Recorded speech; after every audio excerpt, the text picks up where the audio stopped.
काम गर्नुपर्ने भएकोले गर्दा म 8:30 बजेसम्म संसदमा बस्नु पर्यो। त्यसैले म राति आउन पाइनँ। अहिले बिहान 8 बजेदेखि प्लेनमा बसेको, प्लेन त्यहाँबाट उड्नलाई 9:15 बजेसम्म त प्लेनको सिटमै प्लेनभित्रै बसिरहनु पर्यो। मेरो कारणले गर्दा तपाईँहरू धेरैजना साथीहरू अग्रजहरू बिहान 8 बजेदेखि आउनुभएको छ। यहाँ धेरै लामो कोर्नु म सबैसँग माफी चाहन्छु। तर मैले कुनै नियतवश मैले तलमाथि गरेको होइन, मेरो नियन्त्रणमा रहेन। त्यही पनि म सबैसँग माफी चाहन्छु। आज म समयमा आउनु पाएको भए हामीले सोचेको जस्तै तपाईँहरूको कुरा सुन्ने, त्यसबाट मैले थुप्रै कुराहरू मनन गर्ने, सिक्ने र केही कुराहरू मात्र उत्तर दिने। सबै कुराको उत्तर हुँदैन, सबै कुरा प्रश्न पनि होइन। कतिपय कुराहरू सुन्ने, मनन गर्ने, त्यसलाई अवलम्बन गर्ने पनि हो। ती कुराहरू म लिएर जान पाउँथेँ। आज त्यो अवसर जुनेन, अब कुनै बेला फेरि यसलाई जुराउँला। आज मूलत आज तामाङ सङ्घको कार्यक्रम छ। म यहाँहरू सबैलाई अनुरोध गर्छु, त्यहाँको साथीहरू, आयोजक साथीहरू फेरि त्यो कुरामा थोरै उहाँहरूले चित्त दुखाउनु भएको त होइन, तर अलिकति चिन्ता गर्नुभएको। यी सबैजना साथीहरू यता कार्यक्रममा आउनुलाई, त्यो कार्यक्रममा नआउनुलाई चिन्ता व्यक्त गर्नुभएको छ। मलाई के विश्वास छ भने तपाईँहरू सबै त्यो कार्यक्रममा पनि आउनुहुन्छ। यो हाम्रो पार्टीबाट महत्त्वपूर्ण कार्यक्रम हो, पहिलो अधिवेशन हो। उहाँले बडो मेहनत गर्नुभएको छ। तपाईँहरू सबैको साथ सहयोग चाहिन्छ। त्यहाँ म राष्ट्र राजनीतिका बारेमा गर्नुपर्ने थुप्रै कुराहरू त्यो फोरममा म गर्छु, त्यहाँभित्र मैले कुरा राख्नुपर्ने छ। यहाँ अलिकति थोरै हामी आफू छौँ, थोरै सङ्गठनभित्रको कुराकानी म त्यतातिर गर्नुमा केन्द्रित पनि हुन चाहन्छु। आज सङ्गठन संवाद पनि भएको हुनाले गर्दा म यो सङ्गठन संवाद आज सुरुवात पनि भयो। राम्रो आइडियामा काम गर्नुभएको रहेछ, मलाई खुसी पनि लाग्यो। यसको सफलताको पनि कामना गर्छु। हामी पार्टी भनिसकेपछि पार्टीको जहिले पनि हामी यो एउटा ट्रायङ्गलको, त्रिभुजको 3टा कर्नरको कुरा गरेको जस्तै 3टा यसको कोणहरू हुन्छ भन्ने मान्छौँ। त्रिकोणको, त्यो त्रिकोणको 3टा कोणहरूमध्येमा एउटा कोण विचार हो, एउटा कोण नेतृत्व हो, एउटा कोण सङ्गठन। विचार, नेतृत्व र सङ्गठन 3टा कुरा मिलेर एउटा पार्टी बनेको हुन्छ। अब त्यो ट्रायङ्गललाई जताबाट हेर्दै गर्दा कहिले विचार माथि देखिन्छ, कहिले नेतृत्व माथि देखिन्छ, कहिले सङ्गठन माथि देखिन्छ। सबै बराबर दूरीमा हुन्छ, सबैको बराबर महत्त्व हुन्छ। 3टा सँगसँगै मिल्दै जाँदै गर्दाखेरि मात्रै पार्टीले आफूले अपेक्षा गरेको चाहिँ सफलताहरू प्राप्त गर्न सक्ने हो। यो सन्दर्भमा आज त्यसको एउटा पक्ष, मूलत हामी सङ्गठनको पक्षमा अलिकति चर्चा गरौँ भन्ने म ठान्छु। सङ्गठनकोमा अब कहाँबाट सुरु गरौँ भन्ने लागेको छ भने हाम्रो अधिवेशनबाट सुरु गरौँ। अब हामी 15औं महाधिवेशनको करिब अब हामी त्यसको तयारीमा प्रवेश गऱ्यौँ। अब केही समयपछि हाम्रो 15औं महाधिवेशनका कार्यक्रमहरू प्रारम्भ हुन्छ। असार 15 गतेबाट काङ्ग्रेस नेपाली काङ्ग्रेसको केन्द्रीय समितिको बैठक बस्दैछ। अहिले केही बेरमा सूचना प्रकाशित हुन्छ। यो केन्द्रीय समितिको बैठकले पनि केही महत्त्वपूर्ण निर्णयहरू गर्छ र त्यस पछाडि हामी बिस्तारै अधिवेशनको प्रक्रिया प्रारम्भ गर्छौँ। अधिवेशनको लागि सबभन्दा महत्त्वपूर्ण कुरा भनेको हाम्रो सदस्यताको काम हामीले सक्नुपर्नेछ। केही नेताहरूले बेला बेला मैले के भनिदिएको म पढ्छु, सुन्छु टिप्पणीहरू भने यो सदस्यताको काम ढिलो भएको कारणले गर्दा अधिवेशन प्रभावित हुने भयो भनेर मैले टिप्पणी गरेको सुन्छु। यद्यपि वास्तविकता के छ, हाम्रो पार्टीको विधानमा नेपाली काङ्ग्रेसको क्रियाशील सदस्यताको काम वर्षैभरि गरिराख्नुपर्छ। पुरानो क्रियाशीललाई नवीकरण गर्ने काम पनि वर्षैभरि गर्नुपर्छ। तर अधिवेशनको ठिक 6 महिना अगाडिबाट चाहिँ क्रियाशीलको काम केही पनि गर्नु हुँदैन भन्ने विधानको व्यवस्था छ। तर अभ्यासमा के हुन्छ, अभ्यासमा ठ्याक्कै अधिवेशनको 6 महिना अगाडि मात्रै सबै काम हुन्छ, अगाडि के पनि हुँदैन। यो अहिलेसम्म गर्दै आएको 12औं, 13औं, 11औं अधिवेशनमा गर्दै आयो, 14औंसम्म पनि यो गर्दै आयो। 15औंबाट चाहिँ यसलाई बदल्ने अलिकति हामीले सोचाइ राख्यौँ। विधानमा एउटा व्यवस्था गर्ने, व्यवहारमा नगर्ने हुँदैन भनेर बदल्ने एउटा सोचाइ राख्यौँ। त्यसैले 14औं महाधिवेशनबाट आएको, निर्वाचनबाट जिम्मेवारीमा आएको केही समय पछाडि हामीले पुरानो क्रियाशीलको नवीकरण र नयाँ क्रियाशीलको वितरणको बारेमा जिल्ला कार्य समितिलाई 77 जिल्ला कार्य समितिले हामीले पुरानो क्रियाशील पनि पठायौँ, नयाँ पनि पठायौँ। त्यो पठाएको गरी 2.5 वर्ष भयो। त्यो हामीले तुरुन्तै पाएर अहिले धेरै अगाडि बढिसक्नु भयो। त्यो 2.5 वर्ष भयो। त्यो 2.5 वर्षमा मैले नेताहरूलाई पनि, साथीहरूलाई पनि, केन्द्रीय समितिले पनि भन्ने गरेको छु, त्यो 2.5 वर्षमा एउटा जिल्लाले पनि कसैले पनि बुझाएन, कसैले पनि बुझाएन, कसैले पनि गरेन। म कसैलाई दोष पनि दिन्न। किन भनेदेखि भने त्यो वर्षौँदेखि हामीलाई बानी के लागेको, ठ्याक्कै अधिवेशनको अगाडिबाट क्रियाशील भर्ने बानी लागेको। भाषणमा चाहिँ हामी सबैले भन्यौँ समयमा भएन, समयमा भएन भन्यौँ। तर आफ्नो वडामा आएको क्रियाशील समयमा भर्ने काम चाहिँ हामीहरू धेरै जसो वडाले गर्दै गऱ्यौँ। जिल्लाले एक त वडालाई दिन समय लगायो, अर्को वडाले त्यसलाई भर्न समय लगायो, जसको कारणले गर्दाखेरि हाम्रो क्रियाशील काम जुन गतिमा हुनुपर्ने भएन। यद्यपि यसले समस्या केही भएको छैन। किन भएको छैन भने पहिला त हामी क्रियाशीलको पोकै खोलेका हुँदैन। अहिले हामी क्रियाशीलको पोको खोलेर यसलाई टुङ्ग्याउने क्रममा छौँ। असार मसान्तसम्मको समय छ। असार मसान्तभित्र टुङ्गिएन भने चाहिँ त्यसपछि चाहिँ भर्न पाउनुहुन्न। किन पाउनुहुन्न भने त्यसपछि फाइन तिरेर भर्न पाउनु होला। तर असार मसान्त सकिन साथै हामीले नयाँ क्रियाशील पठाउनु पर्नेछ। अघिल्लो हामीले 25% पठाएका छौँ। यो पटक नयाँ क्रियाशील पठाउँदाखेरि अब हामी पर्सेन्टेज हुँदैन पठाउँदैन। यो पटक नयाँ क्रियाशील पठाउँदाखेरि हामी 77 जिल्लालाई पहिला परिपत्र गर्छौँ। जिल्लाले वडालाई गर्छ। उदाहरणलाई तपाईँहरूको वडामा आउँछ। त्यो वडाले बैठक बसेर पुरानो क्रियाशील नवीकरण भएको एउटा आधार हुन्छ, एउटा त्यहाँ प्राप्त गरेको चुनावमा प्राप्त गरेको मत अर्को आधार हुन्छ, त्यहाँको जनसङ्ख्या अर्को आधार हुन्छ र अर्को आधार भनेको त्यहाँ निवेदन दिने नयाँ क्रियाशील चाहियो भनेर निवेदन दिने साथीहरूको सङ्ख्या आधार हुन्छ। यसको आधारमा हामी नयाँ क्रियाशील पठाउँछौँ। करिब करिब हामी श्रावणको मध्यबाट नयाँ क्रियाशील पनि पठाउँछौँ र त्यसका निम्ति हामी 3-4 महिनाको समय दिन्छौँ र त्यो 3-4 महिनाको समयमा हामी नयाँ क्रियाशीलको कुरा टुङ्ग्याउँछौँ र पुरानो र नयाँ क्रियाशीलको कुरा टुङ्ग्याइसके पछाडि अनि अधिवेशनका निम्ति हामीले क्यालेन्डर निकाल्नका निम्ति हाम्रो अवस्था तयारी अवस्थामा हामी रहन्छौँ। त्यसैले मेरो पहिलो कुरा यहाँ प्रदेश सभापति हुनुहुन्छ, यहाँ अरू साथीहरू कमिटीका साथीहरू हुनुहुन्छ, महाधिवेशन महासमितिका नेताहरू हुनुहुन्छ, जिल्ला सचिवजी हुनुहुन्छ, मेरो सबैलाई अनुरोध चाहिँ तपाईँले यो बेलामा पार्टीलाई गर्ने सबभन्दा ठुलो सहयोग भनेको यो क्रियाशीलको काम जुन छ यो कामलाई अविलम्ब टुङ्ग्याइदिनु र पहिलोपटक हामी के गर्दैछौँ, हामी हाम्रो सदस्यहरूको भन्न पनि बाहिर लाज लाग्दो कुरा छ। हामी पहिलोपटक हाम्रो क्रियाशील सदस्यहरूको टेलिफोन नम्बर मागेको छौँ। म पार्टीको महामन्त्री भएर आएको 8,66,000 हाम्रो क्रियाशील सदस्य छ। हामी एकदम सोसियल मिडियामा कमजोर भयौँ, हामी भर्चुअल कमजोर भयौँ, फलानु आयो, यो आयो, त्यो आयो, यसले यो गर्यो, त्यसले यो गर्यो, हामी टिप्पणी गर्छौँ। तर त्यो सोसियल मिडियाको निम्ति सबैभन्दा त्यहाँ सशक्त हुनको लागि सबैभन्दा फन्डामेन्टल आधारभूत कुरा के हो? आधारभूत कुरा भनेको डेटा। मसँग 8,66,000 क्रियाशील सदस्य छ। म त्यसको महामन्त्री हो त्यो पार्टीको। मसँग त के छ आजको प्लेटफर्मले मलाई प्रविधिले कहाँ पुर्याइदिएको छ भने आज बेलुका त संसद अवरुद्ध हो। अब इलेक्सनमा संसद खोल्छ। अब संसद खोलिसके पछाडि इलेक्सनपछि हेर्नु होला त्यहाँभित्र त्यो संसद किन खोल्यो भन्ने बारेमा चाहिँ नेपाली कांग्रेस पार्टीले यस कारणले गर्दा संसद खोल्ने कुरा भन्यो, यस कारणले गर्दा हामीले यस्तो सम्झौता गर्यौँ भनेर हामीले जुन भाष्य हाम्रो आफ्नो पार्टीको तर्फबाट आम नागरिकका बिचमा जाओस् भन्ने हामी चाहन्छौँ। त्यो हाम्रो भाष्य स्थापित गर्नुभन्दा पहिले अर्कोले अर्को भाष्य स्थापित गर्न सकेको हुन्छ। त्यो भाष्य स्थापित गर्नको निम्ति हामीले कुनै सञ्चार माध्यमबाट कतिबाट भनेर हुँदैन। त्यो हाम्रो 8 लाख साथीहरूले त्यो भाष्यलाई लिनुपर्छ, बुझ्नुपर्छ, त्यसलाई लिएर बाहिर गएर व्यक्त गर्नुपर्छ। त्यो गर्नका निम्ति आजको दिनमा प्रविधिको सुविधा मसँग के छ? मैले पार्टी कार्यालयमा बसेर अहिले एकछिनपछि संसद खोलिसके पछाडि हाम्रो पार्टीको आधिकारिक धारणा यो हो भनेर म 1 मिनटको भिडियो बनाएर पार्टीको आधिकारिक धारणा यो है भनेर म 8 लाख मान्छेले पठाउन सक्ने प्रविधिको सुविधा मसँग छ। तर त्यो प्रविधिको सुविधा म किन प्रयोग गर्न सक्दिनँ भने मसँग 80,000 भन्दा टेलिफोन नम्बरै छैन।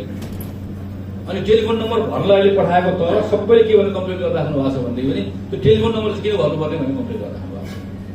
आफ्नो पार्टीको क्रियाशीलको फारम भर्दै गर्दा टेलिफोन नम्बरको त्यो क्याटेगोरीमा भर्ने कुरालाई समेत पनि हामीले अप्ठ्यारो मानिरहेका छौँ। म यसका लागि सबैलाई अनुरोध गर्छु हामीले पार्टी अझै बढी प्रभावकारी ढङ्गले चलाउने हाम्रो अवस्था बन्छ। त्यसका निम्ति तपाईँहरूले पार्टीले जुन कुराको अपेक्षा गरेको छ त्यो अपेक्षाहरू पुरा गर्ने गरिकन टेलिफोन नम्बर लगायतका डेटाहरू दिने गरिकन तपाईँहरूले काम टुङ्ग्याइदिनु पर्नेछ। त्यसपछि हामी विधान संशोधन गर्ने प्रक्रिया प्रारम्भ गर्छौँ।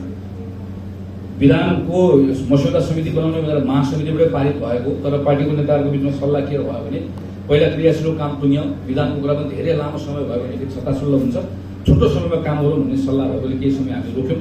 तर अब हामी बनाउँछौँ। यो पटक हामी विधानमा 3-4वटा विषयमा थुप्रै विषयहरू छ, त्योमध्ये 3-4वटा विषयमा चाहिँ तल्लो तहसम्म छलफल होस् भन्ने चाहन्छौँ। जसमा तपाईँहरूले पनि छलफल गर्नुपर्नेछ किनकि हामी सबै मिलेर हाम्रो पार्टीको विधान तय गर्ने हो। एउटा छलफल केमा गर्नुपर्ने भयो भने हाम्रो पार्टीभित्र जति निर्वाचन अहिले भइरहेको छ नि, वडादेखि निर्वाचन, माथि निर्वाचन हाम्रो यत्रो तह कमिटी छ, वडा छ, हाम्रो वडा छ, वडा पछाडि चाहिँ हाम्रो यहाँ प्रदेश सभापति कोशी प्रदेशको उद्धव थापालाई आइपुग्नु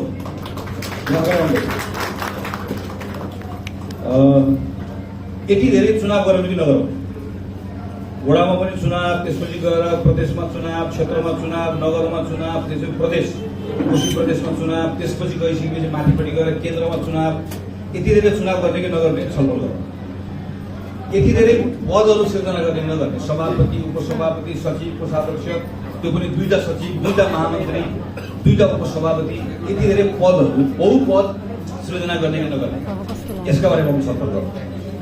यसै गरिकन अर्को सबभन्दा महत्त्वपूर्ण के विषयमा छलफल गर्नु पर्यो भने अधिकार क्षेत्रको बारेमा छ। जस्तो आज प्रदेश कमिटीको कार्यक्रम छ, हाम्रो प्रदेशले पनि काम गर्ने त्यही भूगोलमा हो, क्षेत्रले काम गर्ने पनि त्यही भूगोलमा हो। कहिलेका माथिबाट परिपत्र पठाउँदै गर्दाखेरि के हुन्छ भने मैले जिल्लालाई परिपत्र पठाउँछु, प्रदेशलाई पठाएँ, प्रदेशले मानव जिल्लालाई पठायो, जिल्लाले क्षेत्रलाई पठायो, क्षेत्रले प्रदेश क र खलाई पठायो, त्यो प्रदेश क र खले कसलाई पठायो भन्दा पालिकालाई पठायो, पालिकाले कसलाई पठायो भन्दा वडालाई पठायो। अन्तिममा काम गर्ने निकाय भनेको त इकाइ भनेको त वडा हो, पार्टीको वडा हो। तर हामीले कस्तो बनाएका छौँ महाधिवेशनमा, त्यो वडा कमिटीमा बस्ने बेलामा हामी चाहिँ जब वडाको अधिवेशन गर्छौँ, वडाको अधिवेशन गर्दाखेरि हामीले जब क्षेत्रीय प्रतिनिधिहरू छान्छौँ, त्यो क्षेत्रीय प्रतिनिधिहरू छानिसकेपछि क्षेत्रीय प्रतिनिधिको सङ्ख्या हाम्रो करिब 1,80,000 छ। 1,80,000 मान्छेलाई जसले पार्टीको सबभन्दा तल्लो कमिटीमा बसेर सबभन्दा राम्रो काम गर्थ्यो होला, त्यो मान्छे 1,80,000 हामीले त्यहाँबाट के भन्छौँ भने तिमीहरू ठुलो मान्छे हो, तिमीहरू क्षेत्रीय प्रतिनिधि भयो, अब तिमीहरू यहाँ तल बसेर काम गर्ने गरेर माथि लिएर जान्छ। हाम्रो 4,000 महाधिवेशन प्रतिनिधि छ, 4,000 महाधिवेशन प्रतिनिधिले हाम्रो एउटा पनि काम पाउँदैन, हाम्रो महासचिवले एउटा पनि काम पाउँदैन। हाम्रो यत्रो भद्दा जिल्ला कमिटी छ, यत्रो ठुलो नगर कमिटी छ, यत्रो कमिटीहरू राख्ने नराख्ने, यत्रो कमिटीहरू राख्ने भने कमिटीको अधिकार के गर्ने, प्रदेशको अधिकार के हो, ठ्याक्कै प्रदेश क खको अधिकार के हो। प्रदेशले त्यस्तो के काम गर्छ जुन काम चाहिँ क्षेत्रले गर्दैन, क्षेत्रले त्यस्तो के काम गर्छ जुन काम जिल्लाले गर्दैन, वा उनीहरूको अधिकार क्षेत्रलाई हामीले कसरी छुटाउन सक्छौँ। यी विषयहरूका बारेमा हामी विधानमा एकपटक स्पष्ट बनाउन चाहन्छौँ। अर्को विषय भनेको टिकट वितरणका बारेमा। हामीले अहिले कसरी टिकट वितरण गर्छौँ, पालिकाको टिकट प्रदेशले गर्छ, वडाको टिकट क्षेत्रले गर्छ, सङ्घको संसदको टिकट माथि सङ्घको संसदीय समितिले गर्छ। टिकट वितरणको यो तरिका ठिक छ कि टिकट वितरणको तरिका बदल्नुपर्छ। इटहरीको एउटा वडाको वडाध्यक्ष को लड्ने भन्ने कुराको निर्धारण गर्ने जिम्मा यही इटहरीको वडाको क्रियाशीलले दिए भए नि, वडाको क्रियाशील बस्छ टिकट छान्ने, त्यो विधि कसरी बनाउने हो बरु, त्यो छान्ने विधि कसरी बनाउने। पार्टीको कार्यकर्तालाई कमजोर बनाएर माथि लगेर नेतालाई मात्र बलियो बनाउँदै गर्दा त्यो नेताहरू जब थोरै बस्छन् गुट त बन्छ। मै यसपालि टिकट बाँड्ने ठाउँमा बसेँ नि त। तपाईँहरूको उदाहरणको लागि सुनसरीको 4वटा क्षेत्र छ, यसपालि गठबन्धनले गर्दा धेरै गडबड भयो, त्यो गडबड अब हुन्न, तर एकपल्ट भयो, त्यो छोड्यो त्यसलाई। तर गठबन्धनले छोड्यो बिर्स्यौँ भने पनि हामीले म माथि टिकट बाँड्नु बसेको छु, तलबाट एउटा निर्वाचन क्षेत्रबाट 25जना मान्छेको सिफारिस आउँछ। त्यो 25जना मान्छेको दाबी के हुन्छ भने मलाई दियो भने न्याय हुन्छ, मलाई अर्को मागे त्यो 24जनालाई दियो भने न्याय हुँदैन भन्ने हुन्छ। अनि त्यो माथि बसेको सभापति होला वा महामन्त्री होला, त्यो अमुक नेताले भोलि गएर राम्रो मान्छेलाई टिकट दिएन भनेर तल तपाईँहरूले गर्ने टिप्पणीको अर्थ छ। जब 25जना मान्छे छानेर हामी माथि पठाइन्छौँ, अनि त्यो माथि बसेको मान्छेले तल सुनसरीको यो 2 नम्बरमा टिकट दिने कुराको उपयुक्त मान्छे को भन्ने कुराको चिन्ने आधार के हुन्छ, मापदण्ड के हुन्छ। त्यसैले सङ्घको निर्वाचनको बारेमा पनि निर्णय जुन तहले गर्दा, तर त्यसको निर्णायक भूमिका चाहिँ यो निर्वाचन क्षेत्रमा हो भने यो निर्वाचन क्षेत्रका यहीँको पार्टीको क्रियाशील सदस्यहरूले यहाँको कमिटीहरूको भूमिका बढाउनुपर्छ। उनीहरू निर्णायक, तपाईँहरू निर्णायक हुनुपर्छ। तपाईँहरू निर्णायक हुनुभयो भनेको अनि त्यस पछाडि गएर जो उम्मेदवार हुन चाहने मान्छे हो त्यो दिन रात पार्टीको साथीहरूको बिचमा बस्छ, जनताको बिचमा बस्छ, अनि भोलि पार्टीले गरेको निर्णय पनि तपाईँहरूले जुरुक्क बोकेर हिँड्नुहुन्छ। यसका बारेमा हाम्रो विधानमा के व्यवस्था गर्ने हामीले छलफल गर्नुपर्ने छ। त्यसैले यो पटक राम्रोसँग 4-5 महिनाको समय लियौँ, आग्रह पूर्वाग्रह नराखिकन छलफल गरौँ र पार्टीभित्रको विधानका केही समस्याहरूको हल गरौँ। यो एउटा अवसर हाम्रो लागि छ। यसपछि विधानले हल गर्न नसक्ने तर तपाईँ हामी बसेर हल गर्नु पर्ने विषयहरू छ। हाम्रो पार्टीमा हामी 4 पुस्ताका मानिसहरू एकपटक क्रियाशील छौँ। मैले साथीहरूलाई पटक भन्ने गर्छु, मेरो पार्टी सभापति र उमेरको फासला मेरो बाभन्दा करिब 8 वर्ष मेरो पार्टी सभापति जेठो हुनुहुन्छ। मलाई अस्ति यहाँ धरानको कार्यक्रममा आउँदै गर्दाखेरि यहीँको हाम्रो प्रवीणको छोराले चाहिँ सोभियत सभापति भएको मैले यसो बधाई दिएको, मलाई कार्यक्रममा आएर सोभियत सभापतिले धन्यवाद बडा भनेर ढोगेर गयो। मलाई यहाँ युवा नेताहरू बोलाउनु, मलाई बडा भन्ने मान्छे सोभियत सभापति भइसक्यो, उसलाई दाई भन्ने कति मान्छे पार्टीमा छ। हामी कति पुस्ताका मान्छे एउटा क्रिया छ। सभापतिलाई म पहिलोपटक हिरासत पर्दै गर्दाखेरि मैले अहिलेको नेपालको प्रधानमन्त्रीका विरुद्ध नारा लाउँदा म पहिलोपटक परेँ। अहिले म नेपाली कङ्ग्रेस पार्टीको महामन्त्री छु, जुन फेरि मेरो उमेरको हिसाबले सामान्य कुरा हो, किनकि मेरो उमेरको हुनुहुन्थ्यो बिपी कोइराला, मेरो उमेरको हुनुहुन्थ्यो त्यो बेलामा, मेरो उमेरभन्दा धेरै कान्छो हुनुहुन्थ्यो किशोरजीहरू जतिखेर उहाँले पार्टीको जिम्मा लिनुभयो। किनकि जहाँ पनि त्यही हो, जसले पार्टी सुरु गर्छ त्यो पार्टी सुरु गर्ने बेलामा तन्नेरी नै तन्नेरी हुन्छ। फर्स्ट जेनेरेसन यस्तै हो, जब पार्टी पुरानो हुन्छ, पुरानो भइसकेपछि त्यहाँभित्र पुरानो मानिसहरू पनि हुन्छन्, नयाँ मानिसहरू पनि आउँछन्, त्यो बेलामा पार्टीको लागि नयाँ च्यालेन्ज आउँछ। हाम्रो पार्टीलाई अहिले त्यही छ। अब बाहिरको मान्छेले के भनिदिएको छ, हामीलाई अहिले पुरानो भनेर गाली गरिदिएको छ, पुरानो भनेको खराब भनिदिएको छ, पुरानो भनेको थोत्रो भनिदिएको छ। हामी पनि 7 सालको बेलामा त हाम्रो पार्टीको नेताको उमेर हेऱ्यो भने त कोही 32 वर्षको, कोही 31 वर्षको, पार्टी सभापति, मन्त्री, सभामुख, किशुनजी त्यो बेलाको सभामुखको उमेर हेर्नुहोस् त, किशुनजी त्यो बेलाको सबभन्दा यङ्गेस्ट सभामुख हुनुहुन्थ्यो। पार्टी फर्स्ट अहिले जसले भर्खर पार्टी सुरु गरेको छ त्यो पार्टीमा सबै युवा हुन्छ। किन सबै युवा हुन्छ भने पार्टी सुरु गर्ने बेलामा सबैको त्यही हो। तर त्यो पार्टीको जब उमेर बढ्दै जान्छ तब त्यसले 2टा 3टा 4टा सालको जुन बोक्नुपर्छ। हामी नेपालको पुरानो पार्टी, पुरानो गौरव गर्ने, दिस इज आवर प्राइड। हामी नेपालको सबभन्दा पुरानो पार्टी हो, सबभन्दा पुरानो शक्ति हो। अब हामीले खोज्ने उत्तर हो, हामीले खोज्ने समाधान भनेको के हो भने हामी पुरानो र नयाँको बिचको सन्तुलन कसरी मिलाउने हो, यो 3-4 पुस्तालाई एकपल्ट लिएर कसरी हिँड्ने हो। वर्षौं पार्टीमा काम गर्नुभएको, एकपल्ट वडाको पनि उम्मेदवार बन्न नपाउनुको साथीहरू पार्टीमा हुनुहुन्छ, त्यो पार्टीको त्यो साथीलाई पनि न्याय गर्नुपर्नेछ। भर्खरको घर बनाउँदो नयाँ युवा आउनुभएको छ, त्यो साथीले म आएको छु, भर्खर आएको छु, म पढे लेखेर आएको छु, नयाँ ऊर्जा बोकेर आएको छु, मैले मौका पाउनुपर्छ आएको छु, सबै नयाँ भनेर आएको। त्यो नयाँले के बुझ्नुपर्छ भने त्यहाँ पुरानो पनि कुनै बेला नयाँ थियो भने बुझ्नुपर्छ, पुरानो पनि के कुरा बुझ्नुपर्छ भने नयाँलाई आफ्नो ठाउँ दिएन भने त यो त पोखरी भइहाल्छ, जमेको पोखरी। पार्टीभित्र त नदी जस्तो हुनु पर्यो, सलल्ल बग्नु पर्यो। उपाय के हो त, कसरी खोज्ने हो, कसरी सन्तुलन मिलाउने हो, 3-4 पुस्ताकै मानिसहरू पार्टीमा कसरी अट्ने हो, यो उपाय हामीले खोज्नुपर्छ। काङ्ग्रेसका निम्ति एउटा ठुलो च्यालेन्ज भनेको यो, यसको उपाय हामीले कसरी खोज्ने तरिका हामीले खोज्नुपर्छ। हाम्रो निम्ति अर्को चुनौती केमा आयो, हाम्रो भातृ संस्था। हामीले नेपाल विद्यार्थी सङ्घ, तरुण दल, महिला सङ्घ लगायतका थुप्रै भातृ संस्थाहरू छन् हाम्रा। यी भातृ संस्थामा हाम्रो ताकत, हाम्रो अङ्गहरू भातृ, त्यस कारणले गर्दा हामीले भातृ संस्था हो। भातृ संस्थाको अर्थ हो यो हाम्रो अङ्ग हो, हाम्रो पार्ट हो। हामीले शुभेच्छु भन्यो, शुभेच्छु भनेको के हो, आफ्नै ढङ्गले चल्छ, आफ्नै ढङ्गको उसको प्राथमिकता हुन्छन्, उसले हामीप्रति शुभेच्छा राख्छ। जस्तो शिक्षक सङ्घ हाम्रो शुभेच्छु, प्राध्यापक सङ्घ हाम्रो शुभेच्छु, तर नेवी सङ्घ, तरुण दल, महिला सङ्घ, दलित सङ्घ हाम्रो भातृ हो, हाम्रो अङ्ग हो। तर हाम्रो अङ्गहरूले के भएको छ, अहिले केही वर्षदेखि हाम्रो अधिवेशन गर्न नसकेर हाम्रो अङ्गहरूमा घाउ लागेको छ। त्यो अङ्गहरू एकदम सफा, त्यो अङ्गहरू पवित्र भएर त्यसले चाहिँ फैलिएर नयाँ ठाउँबाट नयाँ मान्छेहरू जोड्नुपर्ने ठाउँमा आफै त्यो अङ्गमा घाउ लागिसके पछाडि त्यसले हामीलाई जुन ताकत दिनुपर्ने हो ताकत दिन सकिरहेको छैन। हामीले पनि कोसिस गरिरहेका सकिरहेका छैन। जस्तो अहिले म तामाङ सङ्घको कार्यक्रममा जाँदैछु, त्यो तामाङ सङ्घ भनेको अहिले हाम्रो लोकतान्त्रिक आदिवासी जनजाति सङ्घ अन्तर्गत छ। उसले कति मजाले अधिवेशन गर्यो। आज यहाँ म यहाँ बोल्दै गर्दा काठमाडौँ मैले हाम्रो पार्टी कार्यालयमा राष्ट्रिय अपाङ्ग सङ्घको हाम्रो कार्यक्रम, लोकतान्त्रिक अपाङ्ग सङ्घको कार्यक्रम भइरहेको छ। सभापति त्यो कार्यक्रमको प्रमुख अतिथि हुनुहुन्छ, त्यसले अस्ति भर्खर अधिवेशन गरेको भयो। हाम्रो अधिवेशन प्रजातन्त्र सेनानी सङ्घको भयो, भूतपूर्व सैनिक सङ्घको भयो। जुन नेतृत्वले अधिवेशन गर्ने चाहना राख्यो अधिवेशन गर्यो, पार्टीले पुरै मद्दत गर्यो। तर अहिले केही भातृ संस्थाहरूको अधिवेशन गर्न सकेन। हामी अब हिजो मात्र हामी बैठक बस्छौँ, भोलि पनि बस्छौँ, लगातार बस्दै जान्छौँ र हामी यो पटक कार्तिकभित्रमा सबै भातृ संस्थाहरूको अधिवेशन हामी गराएर छाड्छौँ। त्यसका निम्ति हामीले के बाटो खोजेका छौँ। अब हामी यो भातृ संस्थाको जो साथीलाई जिम्मा दिएका छौँ, त्यो जिम्मा दिएको साथीहरूको भर पर्दैन, उनीहरूले गरेन। हामी यसको लागि चाहिँ पार्टीले जुन कमिटीहरू बनाएको छ त्यो कमिटी, जस्तो उदाहरणको लागि हाम्रो राजीव ढुङ्गाना यहाँ नेपाल विद्यार्थी सङ्घको कमिटीमा हुनुहुन्छ, निर्देशक समिति भन्ने कमिटी छ। हामी त्यो कमिटीलाई सम्पूर्ण अधिकार दिएर त्यो कमिटीहरू मार्फतबाट अधिवेशन गराएर हामी कार्तिकभित्र अधिवेशन गराउँछौँ। तर यो एकपटक मात्र अधिवेशन गराएर भयो। हाम्रो अधिवेशनहरू समयमा स्वतः हुने अवस्था कसरी बनाउँ। जुन पार्टीको जस्तो ट्रेड युनियन कङ्ग्रेसको अधिवेशन प्रलय आए पनि समयमा हुन्छ, शिक्षक सङ्घको अधिवेशन जे भए पनि समयमा हुन्छ।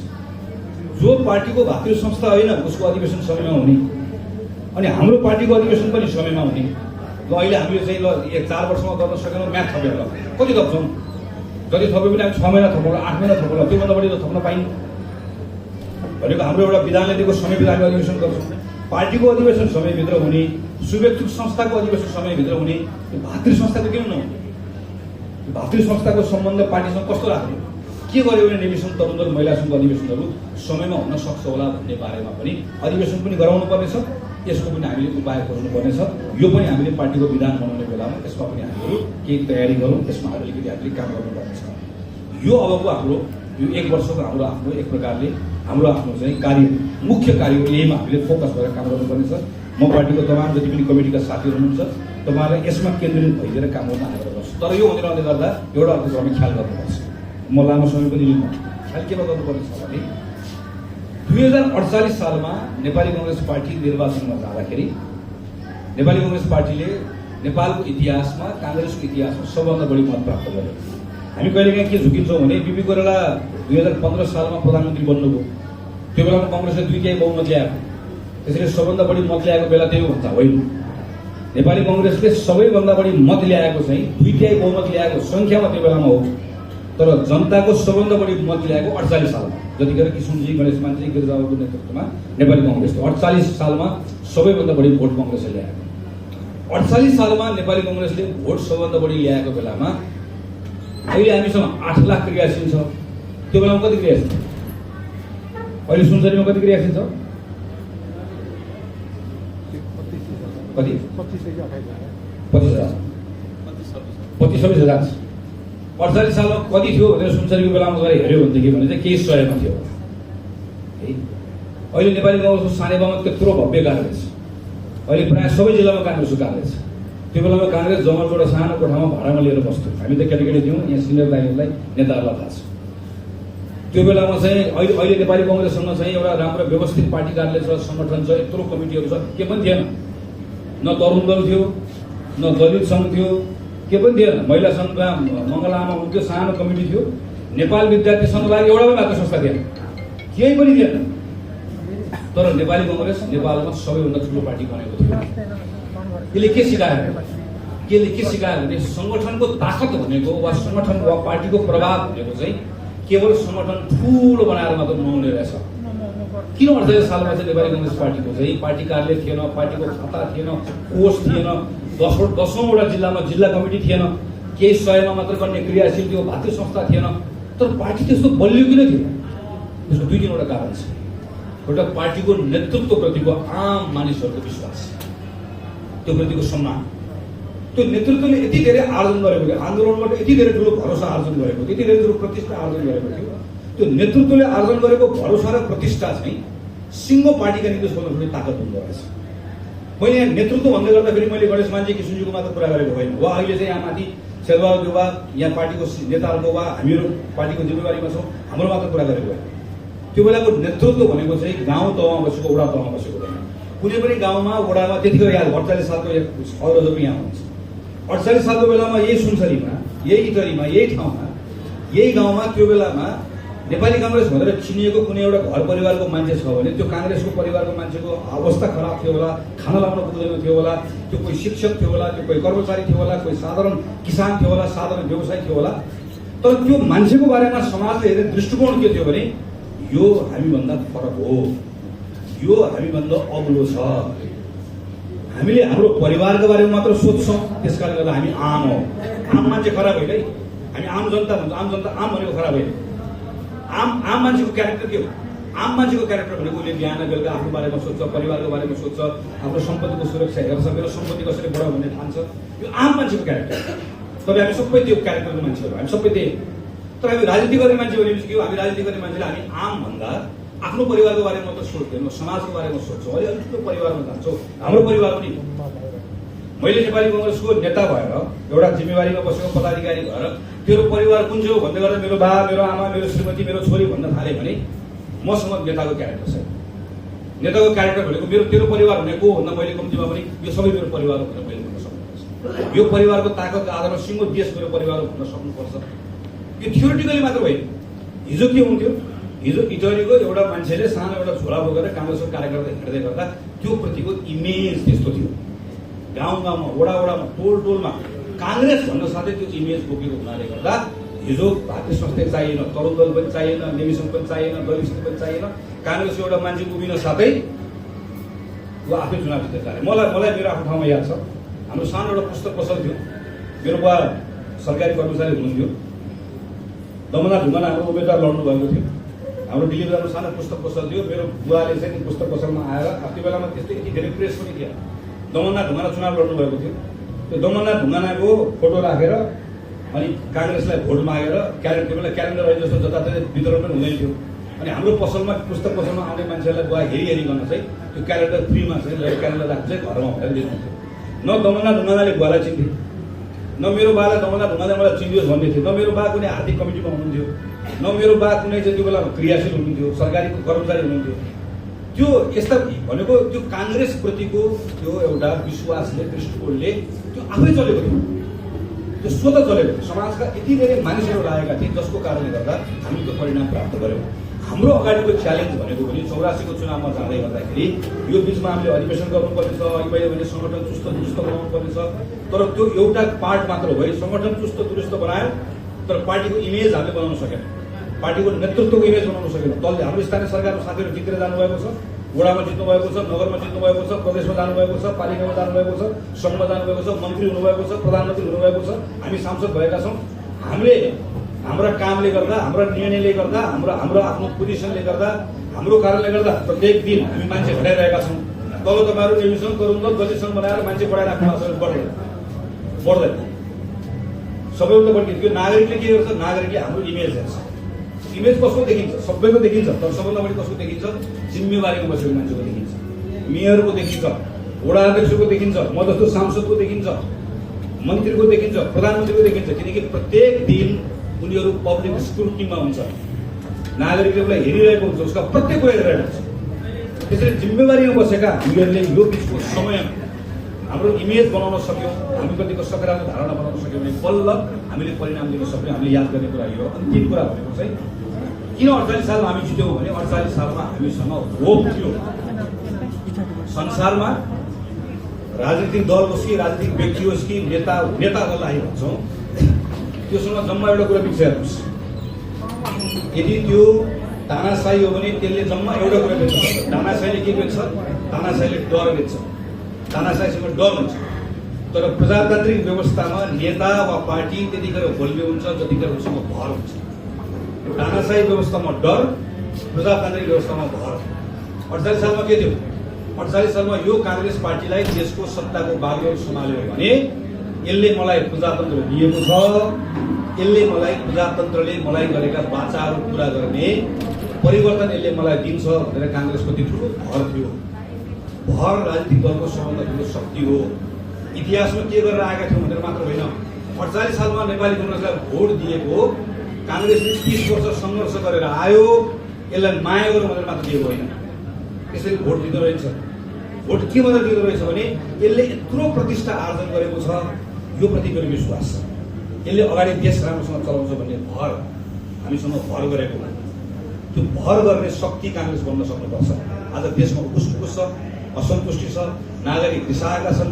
हाम्रो वरिपरि बसेका मानिसहरू तपाईँ यहीँभित्र बस्नुभएकोसँग अहिले कुराकानी गर्न पाएँ मैले भनेदेखि पनि कत्रो उकुस छ, कति धेरै प्रश्नहरू छन्, कति धेरै विचारहरू छन्। यो सबैका बिचमा नेपाली काङ्ग्रेस पार्टीले संवाद गर्दै, कुरा सुन्दै, आफूलाई सिक्दै, आफूलाई सच्याउँदै, गल्ती हुन्छ हेर्नुहोस्, नेताबाट हुन्छ, पार्टीबाट हुन्छ, मबाट हुन्छ, तपाईँबाट हुन्छ, गल्ती गरेको कुरालाई स्वीकार्दै, माफी माग्दै, सच्याउँदै हामी हो है, हामीसँग भर पर्न सक्यौँ चाहिँ हामीले भर पर्ने शक्तिका रूपमा नेपाली काङ्ग्रेस पार्टीलाई निर्माण गरेर लिएर जानुपर्नेछ। आज पार्टीमा नलाग्नु भनेको असल